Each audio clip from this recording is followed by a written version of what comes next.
خب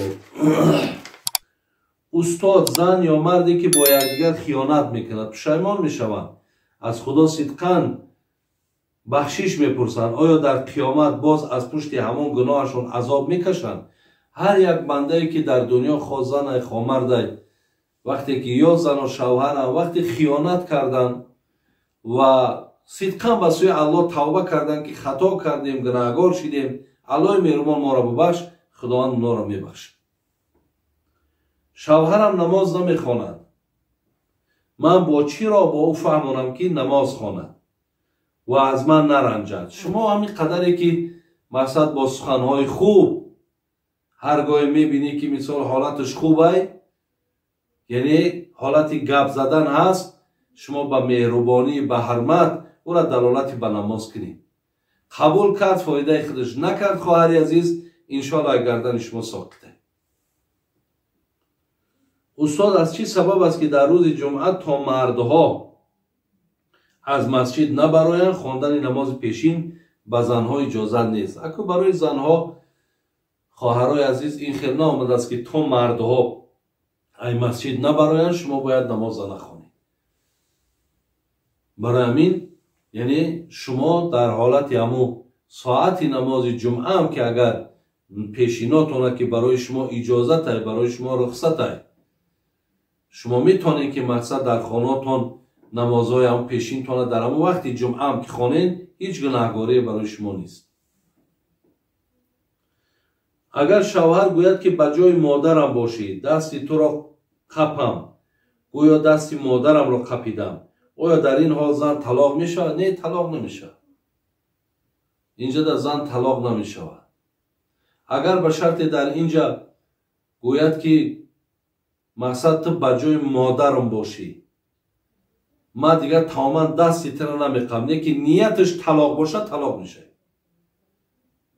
یکی همین خیلی قسم بخوره که اگر من به تو نزدیک شم، به مادرم نزدیک شدم، یک ابلهی است، یک سخنی بسیار دغل و بسیار یک قسمی هست که مردک گناهگار میکنه. لیکن در همینجا به نیتی طلاق بگه، اینجا بعد طلاق میشه، طلاق باین میشه، شما باید از سر نو نکاح کنید. سنت نماز را نخوانیم در نزد خدا گناهگار میشویم؟ البته به البته شما سنت های نماز هاتونه، هر نمازی که خواب بامداد است، این پیامبر میگه رکعتان من الفجر خیر من الدنیا و ما فیها، دو رکعت نمازی سنت بامداد بهتر است از دنیا و آنچه در دنیا است. وقتی توی را نمیخوانی این قدر اجر پاداش از دست میدی، همین نشانه بگیم که خیرت و دانش و توفیق تای.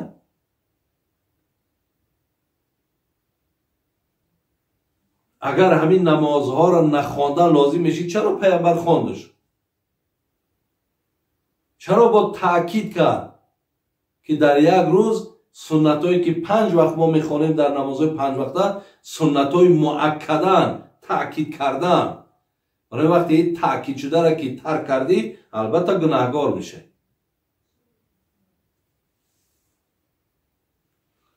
استاد داملای مسجد ما میگوید که شیر همسر خود را خوری گناه نیست. من گفتم حرام است.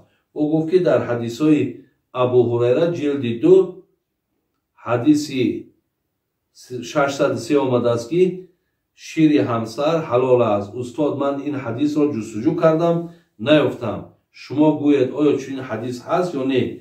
ما از پشت این امام نماز خوانیم یا نه؟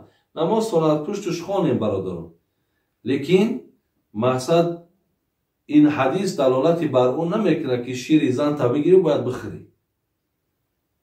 همون گپی که شما گفتین البته حلال نیست خوردن او، فقط یگان ضرورت باشد. ضرورت به معنای اگر برای یگان طبیب باشه و برای یگان بیماری اگر همین را شفا بگه، یا برای چشم درد مثلا چکاندن در چشم اگر دوا بگه، ما در این حالت ضرورت استفاده میبریم. غیر ضرورت حلال نیست را استعمالش.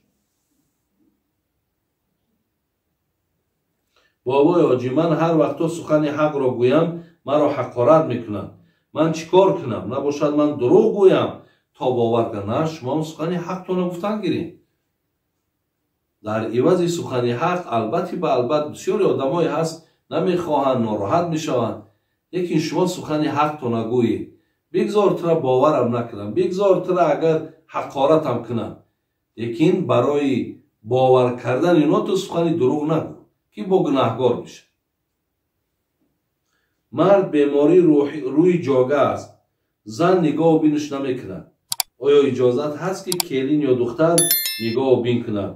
زن میگوید این را نگاه و بین کنم استخوان هم وزبین میشود. آیا این حقیقت دارد یا نه؟ اگه حقیقت ندارد، مقصد وظیفه زنه که شوهرش باید نگاه کنه. وقتی اگر زن نگاه نکرد، این حالت دا دخترها و کلینا حق ندارن. اینجا بعد بچه هاش میکنن. اگر بچه هاش نباشن، یگان دادراش باشد، اکهش باشد، یعنی مردی نباشد. اینها هم که نباشن، با یک نفره که با مبلغ و شرایط، مثال میگویش که نمی ماهی دا بیا همی اتای مرا نگاه بین کن، ماهی دا مقصد من ترا 500 سامان میتون. انهی بعد این حالت دا ما یک آدم کرا میکنیم میاریم و پدر مونه، برادر مونه، یعنی یک مردینه رو آورده باید نگاه کردنش در کاره. بابا جان در وقتی سلفه زدنم یک دارو رو به نام پرتوسین استعمال کردم. بعد از خوردن درونم گرم شد. ترکیبش رو نگاه میکنم سپیر داشته است. دیگر استعمال نکردم. آیا همون داروی خوردگی هم در نماز و روزه هم خلل میرساند یا نه؟ اکو برادرای عزیز، یک کار است که اگر وای از سپیرت همی خیل تازه را در پیشت بریزن و با همون پرتوسین اگر عررش کنن و بتند، این حالت حلال نیست خوردنش. لیکن اگر همون پرتوسین در ترکیبش اگر سپیر داشته باشد و با دیگر داروهای دیگر یک جای باشد، اینجا در اجازت هست که ما از او استعمال کنیم. برای که تمام دارو حیات اونها، پایندگی اونها یه اسپیرت هست، به اسپیر نمیشه.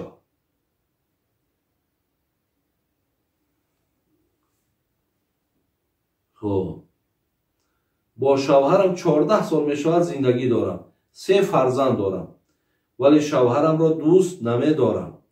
با این خودش گناهگار است. به خاطر سخنهای بدش استاد گوید من در نزد خدا گناهگارم به خاطر دوست نداشتن شوهرم. اکو وقتی زن گنده می شود، وقتی مرد گنده می شود، خواهی نخواهی، مقصد مردک گنده باشد زن دوستش نمی دارد، زن گنده باشد مردک دوستش نمی دارد. این دوست داشتن از روی حرمت می شود، از روی دستگیری و از روی مهربانی و از روی پشتیبانی و مقصد از روی سخنهای خوب این حرمت دوست داشتن پیدا می شود. البته خواهر از شما گناهگار نیستین، زیرا که در این کار حقیقتا خودش گناهگار است. همون محبت شما را با سخنهای بدش همین آدم از خودش دور کردگی. برای چی دین اسلام به حزبها تقسیم شد و مقصد این حزبها در چیست؟ و پیغمبرمون مثل ما نماز میخوان یا نه؟ بعدا در حق دانشجوی شهر کیمیروی فدراسیون روسیه دعا کنید خداوند همه دادرای ما در کدام شهرهایی که باشین علای جمیع و فتوا نگهبانتون باشه. و پیغمبرمون هم رنگ خودمون، ما هم نماز از پیغمبرمون رو مختیم، پیغمبر هم رنگ خودمون نماز میخوندن. لیکن مقصد او حزبهایی که در قرآن آمده است، حزبی که آمده است، اون معنای این حزبهایی که امروز هسته معنای ایرا نداره. او حزبها به معنای گروه ها آمدگی است. برای همین یعنی در شریعت نه آمده است که حتما مقصد دین اسلام دارای حزب باشد، این خیلی نه آمده. و او حزبی را که شما در قرآن خواندیم اون معنای گروه دارد. گروهی هست که مثال پیروای بگیم که دین حقن، گروهی هستن که پیروی شیطانن. برای همین او با این معنا آمدگی است، نه با معنایی که شما یک حزب بسازین یا یک حزب تأسیس دین. یعنی در دین اسلام این خیلی تاکید آمدگی نیست. زن و مرد زنا میکنن و بعد مقصدی آیله برپا کردن رو میکنن. آیا نکاح کنن نکاحشون درست می شود؟ بله. هرگاهی که اگر اون زن یا مردی که مثلا دست به کار حرام زدن و بعد به خلاصه اومدن که بعد زندگی حلال کنن، اگر نکاح کنن بهترین می شود. نکاحشون هم درسته، زندگیشون هم درسته. استاد در مهاجرت از 2 شخص پول قرض گرفتم. بعد همان کار تلفنم را گم کردم. نمیدانم که آنها از کجا پیدا کنم. 2 سال می شود قرض با پول خودمون 3000 می شود. استاد من همین مبلغ را به کجا دهم تا آخرت از گردنم قرض نماند؟ وقتی اگر شما این نفر پول میگیرین و بعدا دیگه نمیدونین که از کیه، یا پول نفری در پیشتون میماند دیگه او را نمیشناسین، او را در به یگان آدمی همین محتاج آدمی مستحق صدقه کنین، انشالله گردنتون ساخته.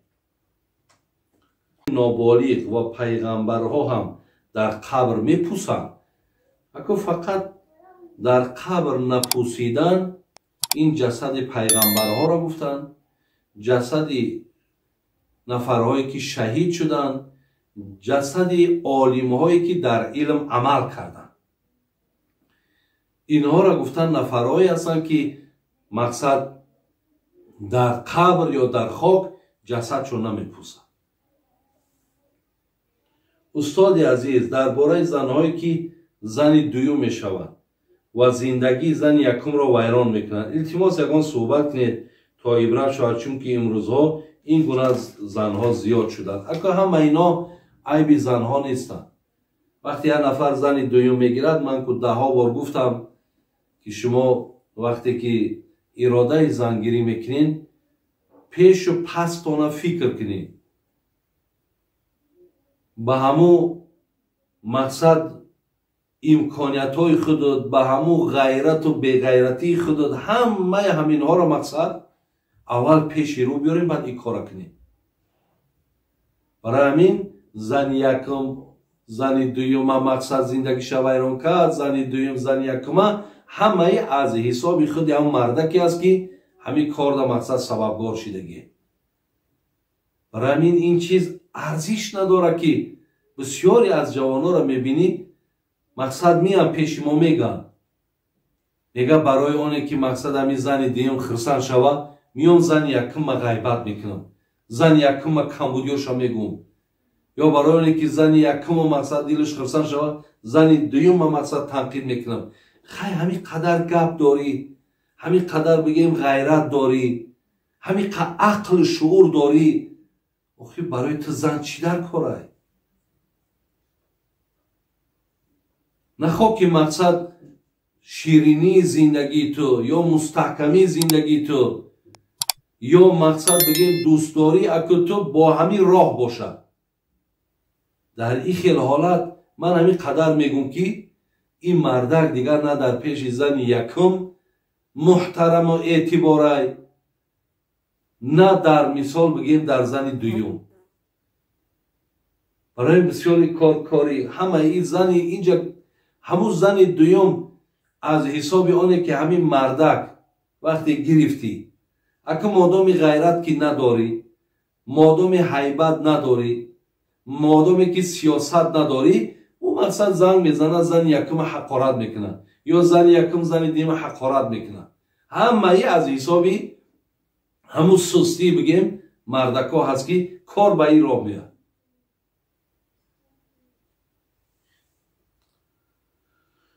بابا جان شوهر گفت که رو یک شوهر عرب کن و من مبلغ روان کن، من با این شوهر چیکار کنم شما گویی؟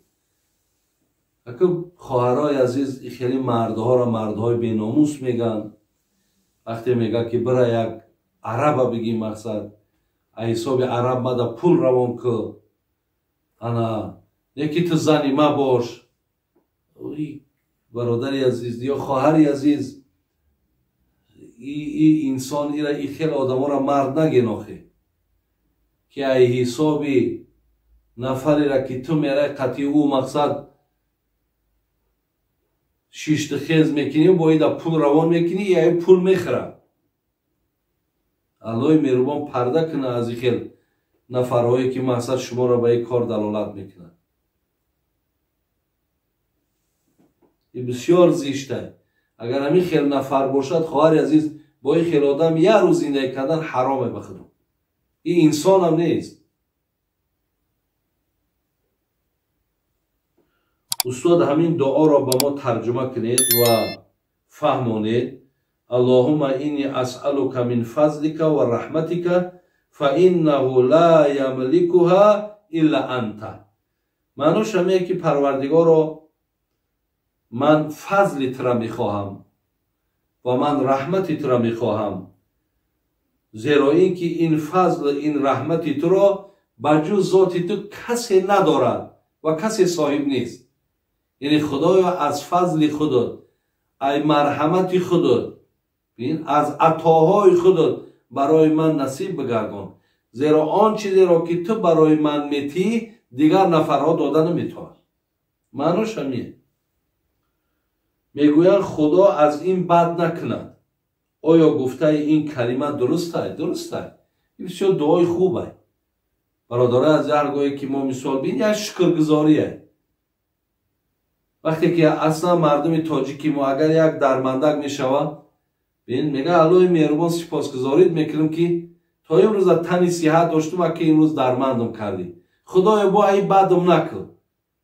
مقصد امروز اگر چشم نابینا کرده خدایا با گوشم ناشنوا نکن. زبان و مقصد گنگ نکن. یعنی از این بد نکن همینه. استاد در میوه یا نان اسم الله پیدا شود خوردنش درسته. اگر در میوه یا در نان در هر چیزی که اگر اسم الله باشد خوردن همون چیز حلال باشد خوردن بگیرید و هیچی باکی نداره. زن کار کند و مرد در خانه خورده خواب رود. این مرد در نزد خدا چی حکم داره؟ البته گناهگاره. خواهرای عزیز آفرین شما که وقتی میرین کار میکنین همین خیلی مردها را در خانه نان میتین. من بسیار بدانم خیلی مردها را که میگه اصلا میگه خواهش کار کردن نداره. یکی در خانه ده ها حقارت هم زن میکنش، یکی شما حقارت نکنید. بیارین یتی کنون نبتینش. نیت نماز را با زبان عربی گویم درست است. نیت نماز برادرها و خواهرای از یک عملی هست که مقصد همون قلبی هم باشد بسه. ما در درون دلم نیت میکنم که نماز بامداد مثال سنت بامداد میخونم الله اکبر هم گم بسه. فقط و مع لفظ افضل گفتن در عباره ها یعنی از باب بگیم افضلیت، از باب اولویت. همین که شما نیت کنید. نیت کردم بگذارم در رکعت سنت نماز بامداد وقتی بر من است روی آوردم به قبله به جهت کعبه. همین را وقتی میگفته یعنی معناش چیه؟ که همین دوستای خدا میره گفتن که تو تیار شدن میگیری در نماز. یعنی قدر مقصد کار دارد. و الا اگر نگویشم با دلت نیت کنی و الله اکبر هم بگوی میشود. مدت 5 سال میشود سوره واقعه را پیش از بامداد یا بعد بامداد میخونم. آیا این هم در شب حساب میشود؟ حساب میشود.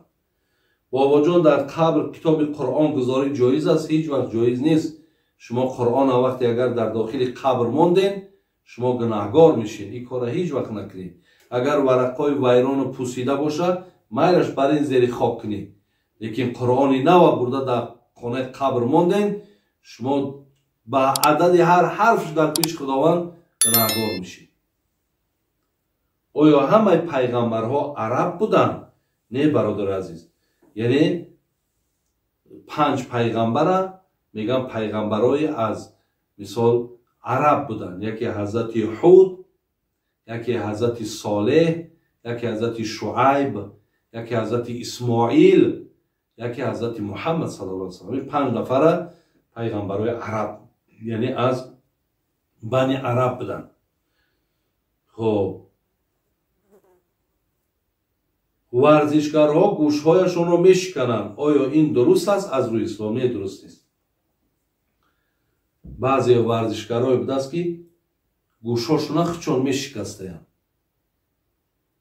این شکستن او برای هر یک ورزشکار درست نیست. اگر خودش در حالت همو ورزش در حالت همو مثال مسابقه ها و در حالت همون مشقاتون اگر شکنه میلش، لیکن شما ختان به دست ختان هیچ وقت گوشاتون هر چی باشه نشکنید، البته گناهکار میشید. عاقبت هممون بخیر، ایمانمون با سلامت نگه داره. سلام علیکم و رحمت الله و برکاته.